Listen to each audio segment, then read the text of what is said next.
তুমি কে? আমি দৈত্য সেনাপতি মহামাল্য। এখানে কেন? এসেছি যদুপতির কাছে জবাব চাইতে। কিসের জবাব? শুনুন যদুপতি, দৈত্য রাজ্যের যুগ যুগান্তরের অভাব দূর করার উদ্দেশ্যে দৈত্যরাজ ভান তার সৈন্যদের সমস্ত পৃথিবী লুণ্ঠনের আদেশ দিয়েছিল। দৈত্য সেনারা আপনারই রাজত্বে এসে মুসলিমের উপর একটি গাভী আর সামান্য কিছু শস্য অপহরণ করেছিল, কিন্তু আপনারই কিছু অবাধ্য সৈনিক তাদের সেই কাজে বাধা দিয়েছে। তোমাদের হত্যা করেনি, সে তোমাদের রাজার সৌভাগ্য। সব অসভ্য জানব, আমি কথা বলছি যদুপতির সাথে। আমি যদুপতি অগ্রজ, বলো না। ক্ষান্ত হও অগ্রজ, তুমি ক্ষান্ত হও। দূত, তুমি তোমার বক্তব্য শেষ করো। হ্যাঁ যদুপতি, দৈত্যরাজ ভান তাই আদেশ দিয়েছেন কি? আপনার সেই অবাধ্য সৈনিককে দৈত্যরাজের হাতে তুলে দিতে হবে। যদি না দিই তাহলে এক পক্ষকালের মধ্যে মহারাজ ভান যাদব রাজ্য আক্রমণ করবে। প্রয়োজন হলে আমি কালি রাজ্য আক্রমণ করতে পারি। আমি সেই দানব দলের নেতা। ও দৈত্য সেনাদের তুমি উপহার করেছো? আরে রূপকারী দর্শককে কি পুষ্পাঞ্জলি দিয়ে আপ্যায়িত করবো? ফিরে যাও দূত, ফিরে যাও। এই যদুপতি কৃষ্ণের রাজত্ব। হিংসার অস্ত্র নিয়ে এখানে আসলে কোনো অসুবিধা হবে না। যদি তোমার দৈত্যরাজের কোনো অসুবিধা থাকে তাহলে ভিক্ষাপত্র নিয়ে আসতে বলো। এই যদুপতির করুণায় সেই ভিক্ষাপত্র ঠিক করো। দৈত্যরাজ ভান আসবে ভিক্ষাপত্র নিয়ে। ভিক্ষা বৃত্তি করার থেকে দস্তুবৃত্তি করার থেকে ভিক্ষা বৃত্তি করা অনেক ভালো। আমি তোমাকে হত্যা করবো। সাবধান দেব, হিন্দি বড় কথা উচ্চারণ করলে অনেক রাজিয়ে তোমার এই উদ্ধত বস্ত্র আমি মাটিতে মিশিয়ে দেবো।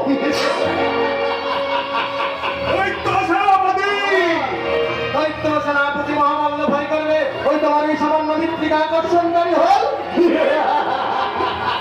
অনেক অপমান, তাহলে উদ্ধত দানব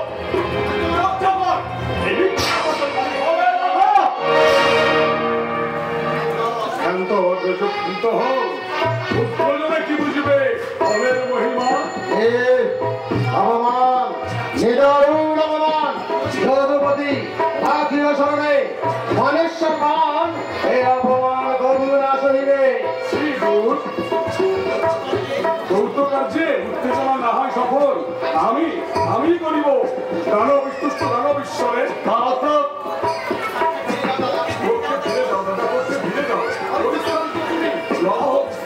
না না ইসলাম নবীর বলে আমি দুষ্ট দানবের দূর করিতে বলতে হইতে। কি শুনিবে না মোর কথা? বুঝলাম ভ্রাতা কৃষ্ণ পরে তব নাই তো বিশ্বাস। কি কহিস কৃষ্ণ?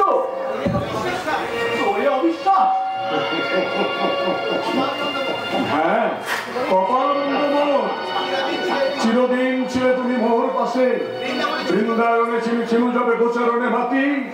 কৃষ্ণ পাশে বলরাম থাকিত সতত। এলু যাবে মথুরায় তাও সাথে বলরাম। রাজা হলু দ্বারকায় পাও পাশে তুমি। এ তো কৃষ্ণ পরে তুমি কর অবিশ্বাস। নালে কৃষ্ণ নালে মোর অচ্ছেদ বন্ধন। অবিশ্বাস করে আমি কখু না করিব। তবে যাও কক্ষে তব লবহ বিশ্রাম। কক্ষে চলিল এখনই, কিন্তু অনিরুদ্ধ ধাতুবল প্রাণের অধিক। দুষ্ট দানব করে বিন্দু মাত্র হয় তার অনিষ্ট সাধন। দুষ্ট দানবের বলরাম দাঁত করিবে ক্ষমা। লবণ সমুদ্রের মাঝে করিবে নিক্ষেপ। এই মোর শেষ কথা।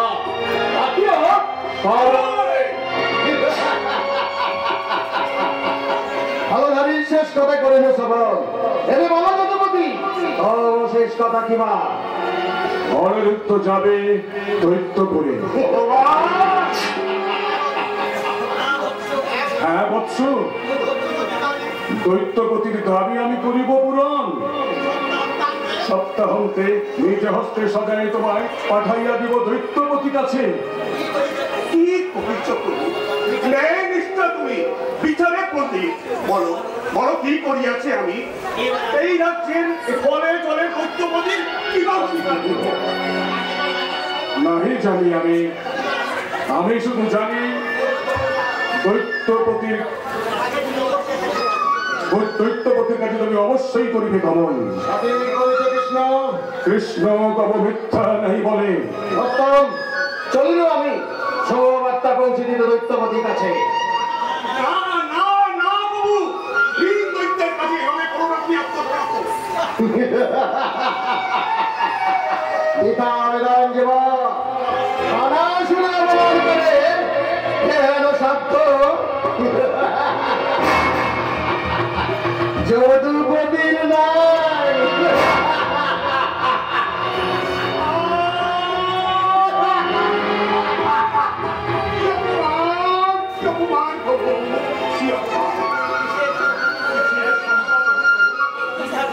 যদুপতির নাই তার কত ক্ষুদ্র নয় নয়তো দুর্বল আজ্ঞা দাও বলে ওই উদ্ধত কর্ময় সামনে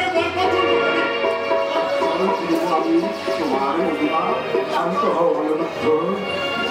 যুদ্ধবিদ্যায় তুমি আর কি আমার বাড়াবে মহিমা? যুদ্ধবিদ্যা গৌণ বিদ্যা, বিদ্যার মধ্যে শ্রেষ্ঠ কিবা জানো? চুরি বিদ্যা। মহা চোর আমি।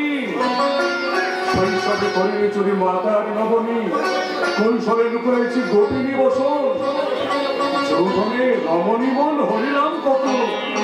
12 বৎসর হেন কার্য করিতে সমাধান, যাতে পারবে আমার মহিমা। বুঝিতে পারি না প্রভু, বুঝিতে পারি না।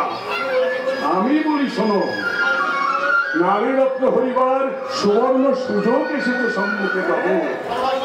পরমা সুন্দরী কন্যা আছে দৈত্যপতি, নাম উষা। হ্যাঁ উষা, গিরিয়াছি তো না গিলিবে কেন? রাধা নাম শুনি আমি তো হয়েছিল এহেন চঞ্চল।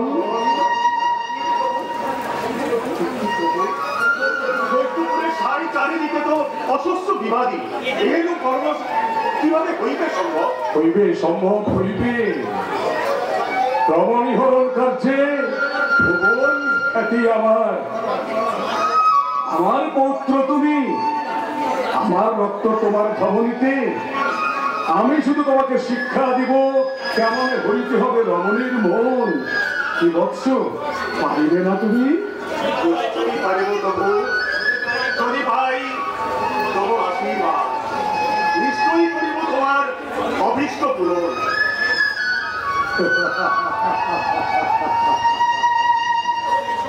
সময় হয়েছে হরিবার ধরনের ভার, দিকে দিকে ক্রন্দন, ভক্তগণ করে হাহাকার। ভীত ত্রস্ত দিকগণ লুকাইছে অতল সাগরে। তুমি কেন নিশ্চল পাষাণ? দেব সেনাপতি কার্তিকেয়। দেব সেনাপতি নয় দেব, স্বর্গহরণরা পরাজিত হইয়াছি বাণের সকাশে। আর সব দেবগণ বন্দী সবে দৈত্য কারাগারে। সূর্য, চন্দ্র, বরুণ, প্রবণ অসাঘাত জর্জরিত দেহে করিতেছে সেবা দানব ঈশ্বরে। কিন্তু এ তো বড়ই চিন্তার কারণ। চিন্তা ত্যাজ চিন্তামণি, ধর চক্র। না না না, বলে নয় দেব সেনাপতি, কৌশলে করিবে আমি কার্য সমাধান। কৃষ্ণ দেশ পারাবারে আশার তরণে রূপে আসিয়াছে উষা। উষা? উষাকে? দৈত্যবানের তনয়া, কন্যাগত প্রাণ দৈত্য কৌশলে মিলাবে তারে অনিরুদ্ধের সাথে। এ মিলনে কি হইবে দেবকুলের মঙ্গল? সে চিন্তা আমার চিন্তামণি। তুমি যাও, তুমি অত্যন্ত সংগোপনে তুমি করো আত্মসংবরণ। সত্য, আত্মসংগোপন ছাড়া আমার নাই উপায়। চলি যদুপতি, না জানি কি আছে ভবিষ্যতের পথে। আমি কিন্তু জানি কৃষ্ণহীন সরোবরে শতকরো পুণ্যচিয়া প্রস্ফুটিতা উষা কৃষ্ণ জ্ঞান আসেনি এখনো। যৌবনের যোগিনী প্রায় অনুক্ষণ করে শুধু কৃষ্ণ অনুসন্ধান। মাবই দেবগণ, মাবই মাতা বসুন্ধরা, ওই হেরো অবার সাধুর করি কৃষ্ণাকাশে আবির্ভূতা কৃষ্ণময়ী উষা।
বাতাস এসে ঠিক তোকে তার সন্ধান দিয়ে যাবে। পাখির মুখে তুই তোর নাম শুনতে পাবি। ভক্ত তিনি ভগবান তিনি দান যখন দিয়েছেন ধরাশি তখন দেবেই মা, ধরা তোকে সে দেবেই। আমি মহারাজের কাছে আপনার নামে অভিযোগ করো। কেন ছোট হয়ে হাসপাতাল করবে? আমি চলে যাচ্ছি। ঠিক করেছো বাবা। চলে যাচ্ছি।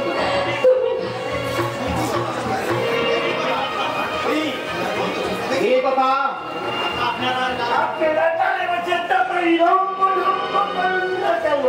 যারা কাজ সে ঠিক হাসিল করে।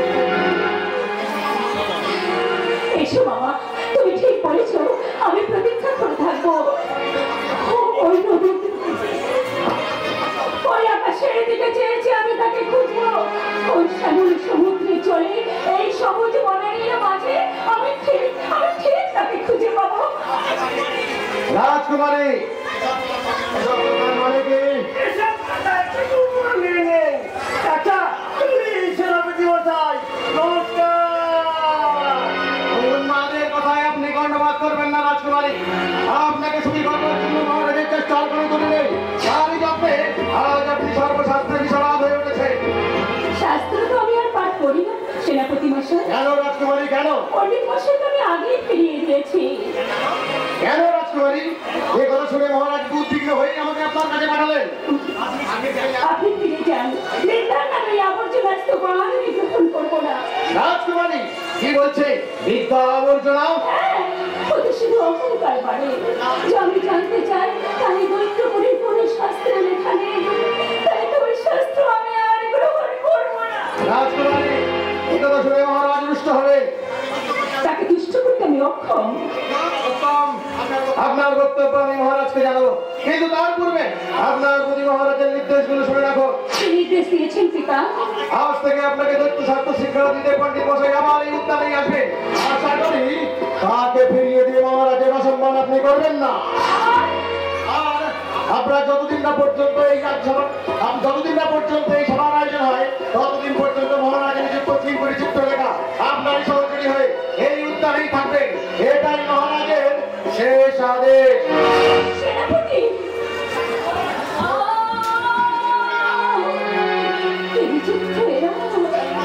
স্বয়ংবর সহ শাস্ত্র শিক্ষা শাস্ত্রের কথা শুনে আমার দুঃখ ভাইয়ের সুখের পাথর হয়ে যায়। আমি তো শাস্ত্র চাই না, অহমিকা চাই না, চাই শুধু প্রাণ ভরে তার নাম শুনতে। কোথায় কোথায় তুমি মায়ের জাদুঘর? দূর থেকে তো কতবার দেখা দিয়েছো, শুধু কাছে এসে একটি বার তোমার নামটি বলে যাও, শুধু তোমার নামটি বলে যাও। তার নাম কে তুমি? তোমার হাসিতে আনন্দের ধারা বয়ে যাচ্ছে। মুখ দেখে মনে হচ্ছে যেন তুমি অমৃত রত্নের সন্ধান পেয়েছো। বলো বলো তুমি কে? আমি গুরু, তোমার প্রশ্নের উত্তর দিতে এসেছি। পারবে তুমি আমার প্রশ্নের উত্তর দিতে? নিশ্চয়ই পারবো। বলো না, তোমার কি প্রশ্ন বলো। আকাশ কেন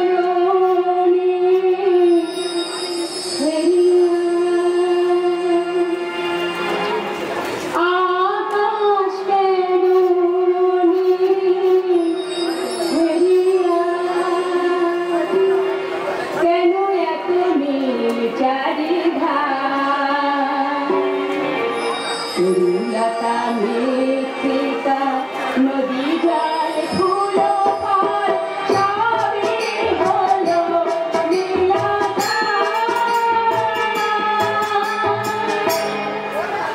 আকাশ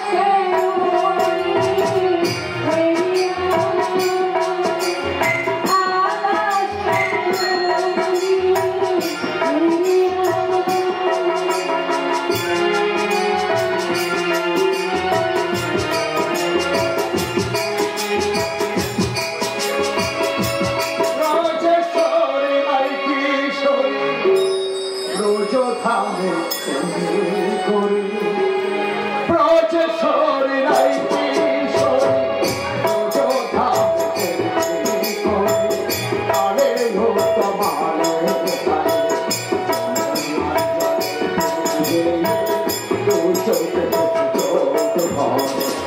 রাজেশ্বরী নাই কিশোরী রাজেশ্বরী নাই কিশোরী রোজ থামতে করে তারে মতো ভালো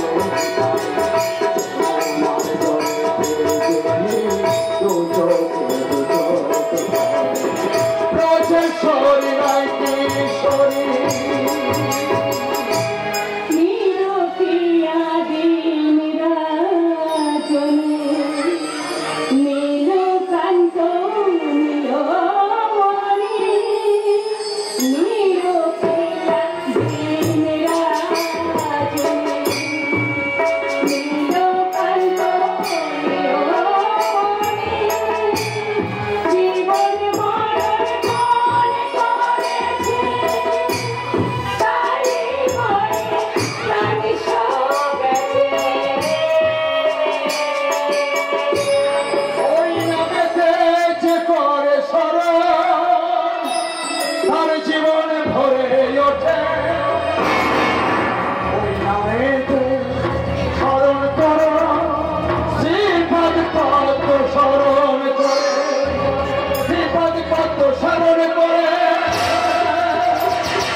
পদ্ম স্মরণ করো শ্রীপদে পদ্ম স্মরণ করো।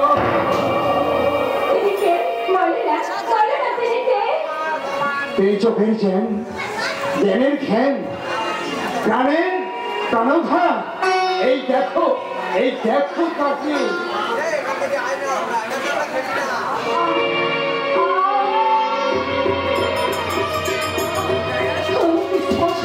সারা শরীর যেন আমার অবশ হয়ে গেল। পৃথিবীটা বর্ণময় হয়ে উঠেছে। পাখির গানে বাঁশির সুর, বাতাসের বুকে যমুনার কল্লোল। সারা তরুময় অবসর বয়স্করি অন্তরে রুদ্ধ কন্ডর ভেঙে যেন বেরিয়ে আসতে চাইছে।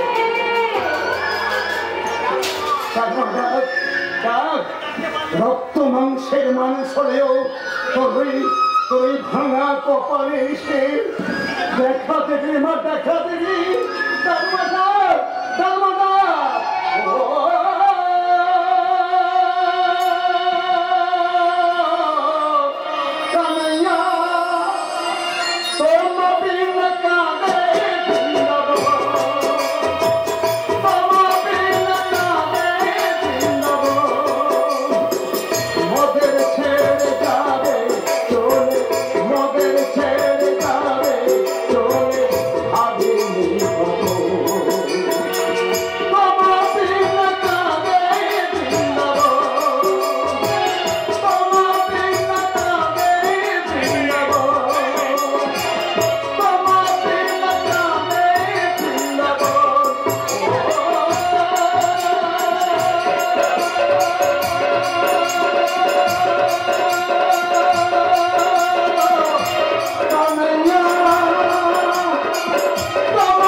বঞ্চিত মাম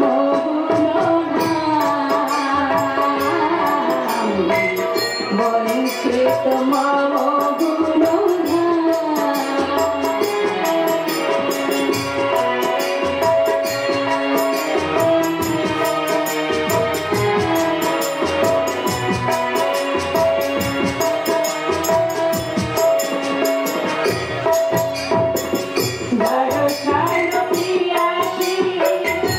Shito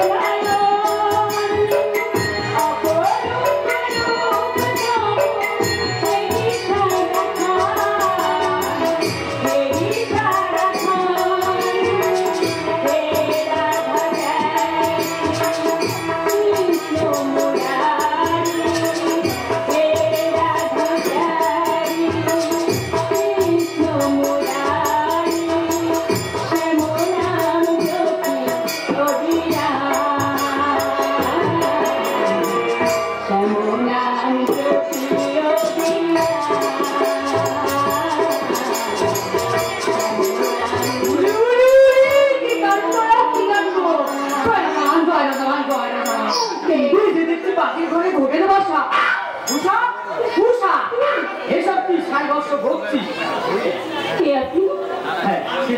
আমি হইতই পণ্ডিত ভক্তি ওর বুকের মুক্তি ওটা কার মুক্তি কৃষ্ণমূর্তি?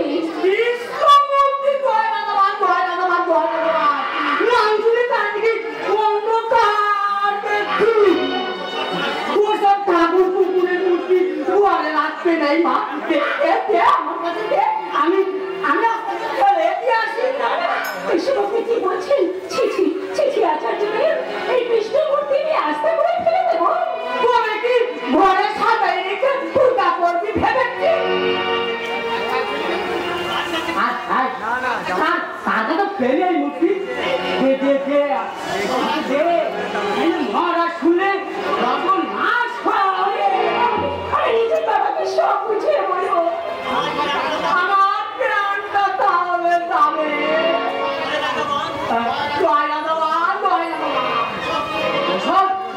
দুর্বুদ্ধি বাদ দে মা আমি মহারাজের নববিধান নিয়ে এসেছি পাঠ করে মনের ভ্রান্তি দূর কর মা ভ্রান্ত শাস্ত্র পাঠ করে কি মনের ভ্রান্তি দূর হয় পণ্ডিত মশাই? জলে স্থলে অনলে অনিলে স্থাবরে জঙ্গমে যিনি সর্বময়, তার কথা যে শাস্ত্রে নেই সেই শাস্ত্র আর আমি পাঠ করবো না। সর্বনিশ্চয় কথা মহারাজের নববিধান ভ্রান্ত দেখ কেমন দল দল করে উঠছে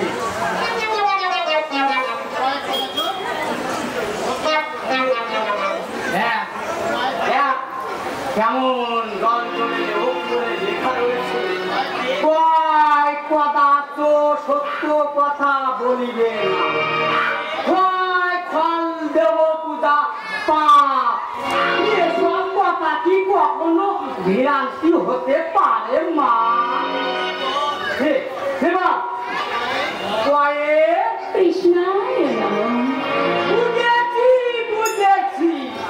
এই কোটাই যত গোলমাল পাকাচ্ছে ঠিক আছে এবার মহারাজের নববিধান থেকে এই কোটাই বাদ দিয়ে দেবো ভয়ে খগবাহুর গদাধর দুটোরই তো পড়াটা সেরে দিল ও